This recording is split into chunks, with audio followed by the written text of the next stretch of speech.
Hi everyone, welcome to Wow Stories. I am Miss Wow, once the wealthiest man in Asia with a net worth of $61.7 billion. Named as one of the 10 thought leaders who shaped the last decade in 2019 by the renowned Foreign Policy magazine.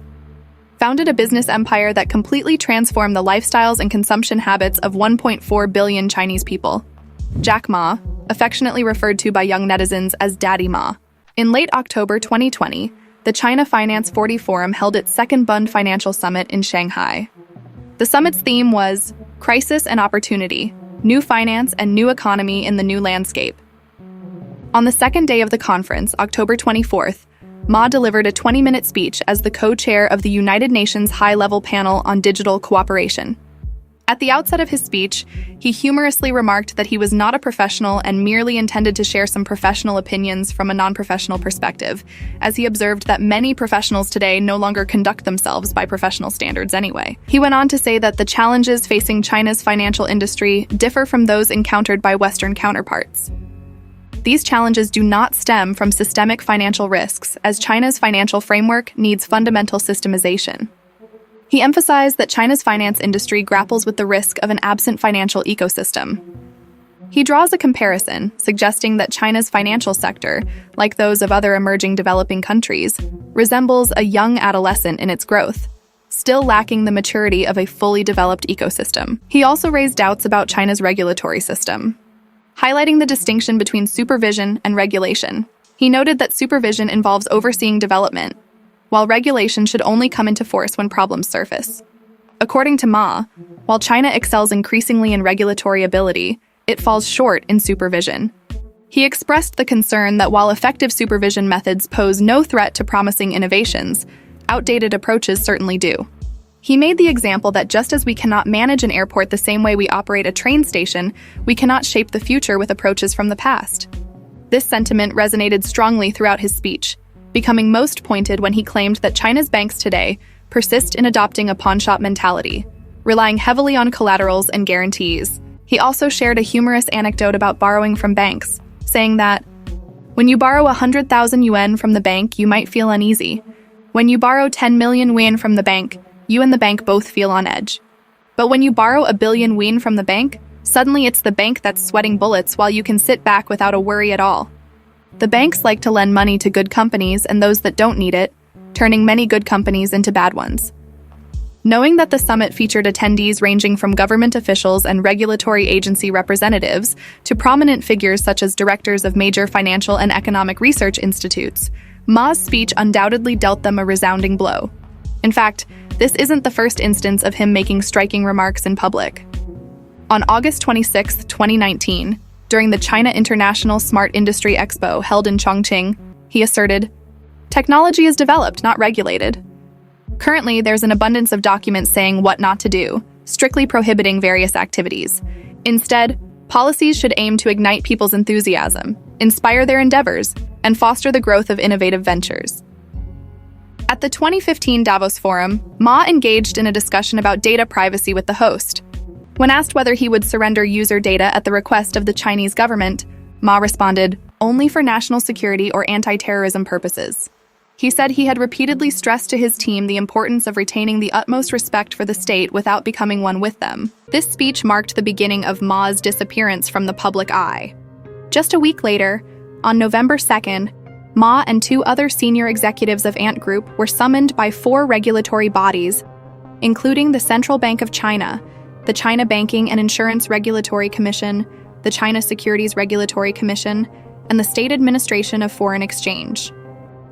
This meeting led to the sudden suspension of Ant Group's previously approved IPO. Subsequently, on November 6th, Ant Group initiated the refund process for A-share IPO subscriptions. When Ant Group was preparing for its IPO, Ma daringly proclaimed that it would be the largest IPO in human history. Undoubtedly, he felt immense pride in this achievement, having nurtured a fintech unicorn valued at 2 trillion yuan.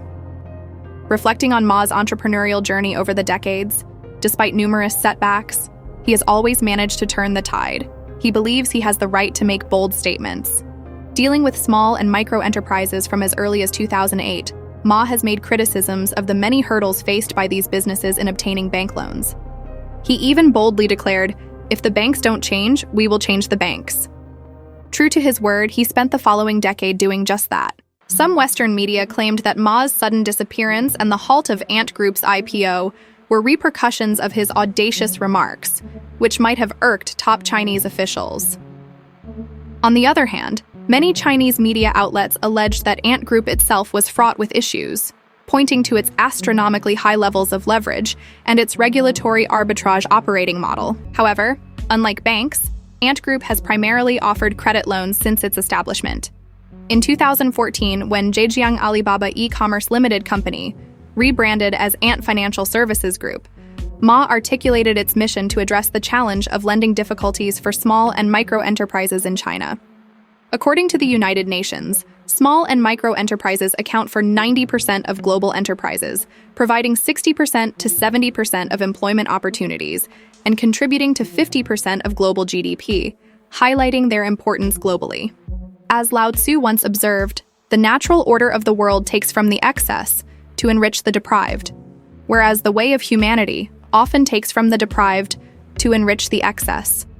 Traditional banks and other financial institutions have historically favored larger enterprises due to risk considerations. Some large enterprises do not require financial assistance, yet banks readily extend credit to them, while small and micro enterprises in dire need of capital struggle to obtain secured loans. Since the government strengthened supervision of the cash loan business at the end of 2017, Ant has transitioned from a self-operated model to one of open collaboration. Ma has consistently stated that Ant Group's vision is to let credit equal wealth. During its self-operated phase, Ant Group borrowed from commercial banks, lent it to users, and retained the profits after repaying the bank's principal and interest. After transitioning to an open collaboration model, Ant Group has assumed the role of technical consultant for cooperative banks, levied technical service fees while leaving the associated risks to be borne by the banks themselves. Consequently, many argue that the credit scale of Ant Group's cooperative banks, totaling $1,169.6 billion, should not factor into its leverage calculations. Why then do over 100 cooperative banks seek Ant Group's expertise as a technical consultant? The key lies in Ant's possession and utilization of big data and unique algorithms, which effectively minimize the bad debt rates for credit loans. The government, recognizing the importance of credit loans in addressing the challenges faced by small and micro enterprises, has facilitated the growth of Ant Group. The cooperative banks also rely on the technical expertise of Ant Group to effectively manage the risk of their credit loan operations. Some joked that Ma had thrown in the towel regarding Alipay, following the central bank's approval on December 29, 2023. This approval signified Alipay's transition to a structure without an actual controller, indicating that its future operational decisions would be collectively made by all shareholders, rather than being directed by any individual or group. In reality, there have long been accusations that Ma was manipulating the capital market to seize public wealth.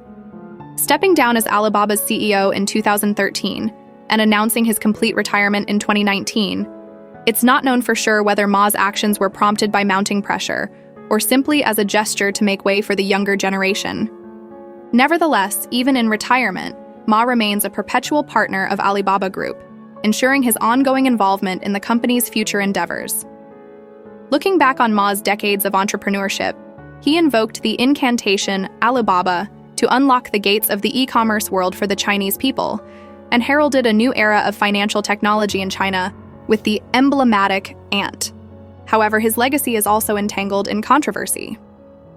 In April 2019, amidst widespread discontent among young people due to the grueling 996 work culture, that is, to work 9 a.m. to 9 p.m. 6 days a week, Ma remarked at an internal company meeting that being able to work 996 was a result of bestowed fortune and accumulated blessings, something many companies and individuals could only aspire to but is unable to achieve.